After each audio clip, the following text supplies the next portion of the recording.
here I'll start. Thank you for those remarks. I'm wondering if you can comment on why, in all of the financial crisis, why no banker has been charged and addressed to date. It's a good, very good question. You know, when the savings and loan debacle occurred, there were 500 executives that went to prison. 500. And Dr. Stanback-Stroud is correct. Very few have gone to prison in the aftermath of this particular crisis. I will explain it in a couple of ways. First of all, it started during George Bush's watch. The FBI had been shrunk in terms of their investigators to do this kind of work. And by the time Barack Obama became president and everything was unraveling and he was just learning the ropes, a lot of time had passed, so that much of the evidence, a lot of that evidence had been destroyed. Now that doesn't excuse the SEC for not being more vigilant, but I will tell you that the SEC during the George Bush administration reduced the number of enforcement actions by 60% and the number of disgorgement actions by 80%. And it starts with Bill Clinton, who in 1999 signed the Gramm-Leach-Bliley Act, because all the financial institutions were clamoring to be unshackled by the law that had been on the books since 1934. And that law basically said, you've got to keep your banks and your insurance companies and your investment firms separate. That there had to be a brick wall separating them. But they kept wanting to break down those walls so that they could be competitive in the global marketplace. So, Gramm-Leach-Bliley was passed in 1999, and less than 10 years later, the whole market collapsed. It wasn't just that, though. We then had a bill that came before Congress and was signed into law that basically said that Congress could not regulate derivatives. Now, this is a particularly interesting story because the then chair of the Commodities Future Trading Commission is a woman by the name of Brooksley Born. And I had the great pleasure of inviting her to the members' dining room shortly after I got elected when I was serving on the Financial Services Committee to hear her story. Brooksley Born is someone that is very close to all of us because she graduated from Stanford Law School. She was the first woman law review editor. She went to work for one of the biggest law firms in Washington that dealt with, what? Derivatives. So she knew it. She comes into office, she was appointed by Bill Clinton, and she's looking at this and thinking, oh my God, we've got a problem here. So she goes to Alan Greenspan, who invites her to lunch in his office. And she makes her pitch about the need for some form of regulation. And he says, I don't need any regulation. The marketplace will take care of the fraud. So it was Alan Greenspan, it was Andy Levitt, it was Larry Summers, it was that whole cabal that basically said, she's a problem. So within 4 years, she was kicked out as the chair of the commission, and they passed the law, which got signed, that said that Congress could not regulate derivatives. And if that wasn't enough, then they got an amendment to the SEC regulations and said, you know what? Because there are so many sophisticated purchasers of these complicated financial products, they are knowledgeable. And we no longer have to have a fiduciary relationship between the broker and the client. So we got rid of that. It's called the Merrill Rule, I think. And then finally, they lifted the cap on leverage, which was, couldn't leverage more than 15 to 1. They lifted the cap. So the likes of Bear Stearns and all the other companies that went belly up were leveraged, even Goldman Sachs, leveraged to 40 to 1. Now, one of the first amendments that I got into the Dodd-Frank law was one to cap leverage at 15 to 1. And that was huge. And they couldn't understand how a freshman member was able to get that amendment through the House, because it had to have the support of both the Republicans and Democrats, and it was passed the committee by a voice vote. By the time they went to conference, by the time the industry came in and pressured them, they amended the language of my amendment so that the 15 to 1 cap on leverage only applied when a company was gravely in danger. Well, at that point, it's all over anyway, right? But that's part of the problem. Okay. What can we do as college students to keep the cost of higher education down and to a level affordable to low-income families? So Congress has done some things.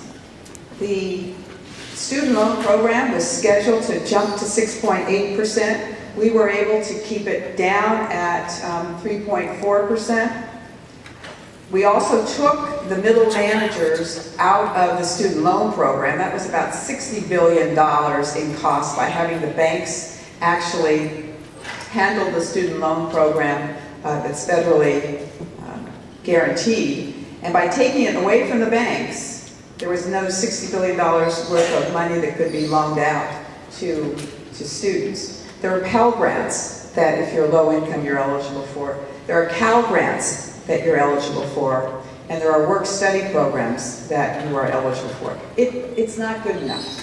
The truth of the matter is, college costs too much money today. When I was a student at Hastings College of Law, UC School, I paid $700 a year in tuition. All right, so that was a long time ago. I graduated in 1976, but if you had adjusted that for inflation, the cost of that tuition today should be something like $2,700. The cost of tuitions at Hastings College of the Law today is $47,000 a year. That's obscene. And I think that we're going to have to use the technology that we have created and create more affordable ways of getting a college education. So it's incumbent on us, it's incumbent on the administrators of the universities across this country to find a way to reduce the cost. But I plead with you, I absolutely plead with you, do not get yourself strapped down with a kind of debt that will equal the equivalent of a home mortgage. And I have met with students at San Francisco State recently that have done just that. You will never dig yourself out of it. And do not take private loans. I think what we're going to find in short order is there are more and more companies that are going to be offering loans outside of the banking industry. We're already seeing it. There's one company that has created a great success story. They've started with the Ivy League, so yeah, I guess that's understandable. But they went to the alumna and said, would you invest in this company? We're going to offer loans to students at your college and university. And they got enough money, and they got some VC money as well. They made loans out to students at very low interest rates, and they have had great success in having students repay. So what about people who, quote unquote, drink the Kool-Aid regarding iPhone production overseas? Regarding what? Drink the Kool-Aid? No, I understand that. In case you don't know my history. Regarding iPhone production overseas. I said, well, what was the question about drink the Kool-Aid about what? Just regarding about the iPhone production overseas. What about those Oh, about everyone who buys the iPhone even though it's made overseas? Is that what the question is? Is that what the question is? Yes. Well, you know, everything's market driven. So if everyone in this country said, all right, I'm not buying any more Apple products until they start manufacturing in the United States, things would change. Remember what happened to Nike when they had sweatshops when they were making all their shoes? There was a big blow up. It was a PR disaster, but they changed their ways. So it's all market driven. As long as you continue to buy every product that Apple puts out, they'll continue to do what's in the best interest of their bottom line. Until you get an enlightened CEO. And I will tell you, I don't think Steve Jobs was all that enlightened. I mean, he was brilliant, but I don't think he was necessarily enlightened. They did not have a foundation. All the money they made, the trillions of dollars they have sitting overseas because they don't want to pay US taxes on it, they didn't have a foundation. And his attitude was, no, I'm creating jobs. That's how I'm kind of giving back. What was interesting is once Tim Cook became the CEO, the very first day, he announced that they were going to start a matching program. And anyone who was an employee who gave up to $10,000 in contributions to charities would be matched by Apple. So leadership does that. Should I be concerned with the growing government debt? Should you be concerned with the growing government debt? Yes and no. Yes, because it's unsustainable, but no in terms of trying to constrict growth in the near term. I think we've got to make modest steps in bringing down the debt over the next couple of years if we want the economy to grow. If we do this sequestration, you'll see what's happening. You saw what happened last week with the FAA. Over 800 flights were canceled because air traffic controllers were furloughed. Because the sequestration requires that there be a 10% cut across every department versus allowing discretion within the departments to cut certain things and not others. So we do have to be cognizant of the national debt, and we do have to bring it down. And there's lots of ways we can do it. We can start with the military budget, which is extremely loaded. It has been said that California spends more money on incarcerated individuals than on students for higher education. What is your opinion on this matter, and do you believe that it is wise and or fair to take away certain luxuries in jail, such as air conditioning, in order to increase California's general fund, thus allowing the state to spend more on students? Okay, it's a complicated question. When I ran for lieutenant governor, I was very focused on higher education because I thought the lieutenant governor could become the guardian of higher education because, in fact, lieutenant governor serves on the UC Board of Regents and the CSU Board of Regents. And I looked precisely at higher education and the Department of Corrections. Because in terms of discretionary funding in the state of California, those are the two interests that are pitted against each other. So, for instance, we had about as many, at the time, inmates in our state prison as we had students at the University of California. But we were spending as taxpayers 5 times as much money on the inmates in state prison as we were on the students at UC. During that period of time, it was 2002 to 2007, the professors and the lecturers, particularly the lecturers at UC, but the professors as well, saw a 2% increase in their salary over that 7 years. The prison guards saw a 37% increase in their salary over those years. So, it is important that we address that issue. In terms of, do you take away a luxury? You would have a court, you would probably have a judge argue that taking away air conditioning would be inhumane because you probably would have people that would be suffering from heat, strokes, and the like. So, I mean, there are things you can take away, but I don't know that air conditioning would be one of them. But the good news is the population in our prisons in the state is shrinking. Now, some would argue some of them are just shifting to county jails now because of the efforts by the state legislatures to try and address the costs. But realignment has created an opportunity for counties to take over some of that function and house these inmates in county jails rather than the state prisons. And we've done things like actually close the California Youth Authority. It was a very expensive program and did not have much success in terms of dealing with the ability to rehabilitate. The recidivism rate in our prison system is huge. It's like 2/3 of them return within 3 years. So we don't do enough about rehabilitation. You go in for a DUI. I spoke to one woman. I actually spent the night at one of the women's prisons when I was in the legislature. I talked to this one woman who was like 19, had 2 or 3 DUIs, and had been there about 18 months, and had yet to be in any kind of rehabilitation program. Well, how is that going to help her when she does get released to move on in life and not be just recycled through the system?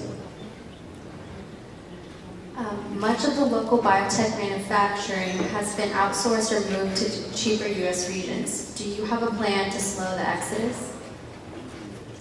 Do I have a plan to slow the exodus? Genentech moved part of its manufacturing to Solano and Yola counties, created a big manufacturing plant there. I was just delighted they were keeping it in the United States. I visited a new company in the district that was had just come up with this new medical device, much like a catheter is for heart disease, to open up the arteries. And this was a catheter that would kind of break some of the bones, I'm probably not saying this quite right, in your nasal passage so that sinusitis it would not continue to be a problem for certain patients. They had created the product here. While I was visiting, they were training people from Costa Rica on how to manufacture it, and then they were going to ship the manufacturing of that medical device to Costa Rica. So I'm much more concerned about shipping the work out of this country than out of this region. It is very easy to see the overrepresentation of low and middle class youth in the military. What is your view on this, and do you see it as a problem? Well, it is an all-voluntary military today. So oftentimes, young people are attracted to it because it's a steady paycheck if they're having a hard time getting a job. We have seen an increase in those interested in serving during the economic downturn that we have witnessed. I would say, though, that service in the military is a great training ground. And under many circumstances, you can get your education paid for. So I would not suggest that it is somehow an inappropriate career for people that are interested in serving in the military. What advice would you give to someone with a career transition? Career transition? I think the most important thing is not to give up. If you look at the economy of this region, we've actually seen a decrease in the unemployment rate. We're now close to like 5.5% to 6% in this area, in San Mateo County. So we're seeing a dramatic decline from the state average, which is still, I think, hovering around 11%. I've held 9 boot camps for job seekers in the last 3 years. And lots of people have gotten jobs through that boot camp, in part because their whole attitude changes when they're in a room with 900 other people who are job seekers as well, and they recognize they're not alone. And given additional tools on how to succeed, they oftentimes do find jobs. The last boot camp we had 35 employers that were there, and lots of people got jobs through that boot camp. I will say though, close to a majority of those who attend are older workers. They're workers who are 50, 55, 60, 65, and they had never been out of work before in their lives, and all of a sudden they were laid off. And it's a brand new world out there. It's a brand new world where you don't take your resume in, you send it through social media. And so there's a lot of retraining that needs to take place, and we try to provide that retraining at the boot camps. 2 more questions. What do you think has been the most significant change that you've brought to the San Mateo County?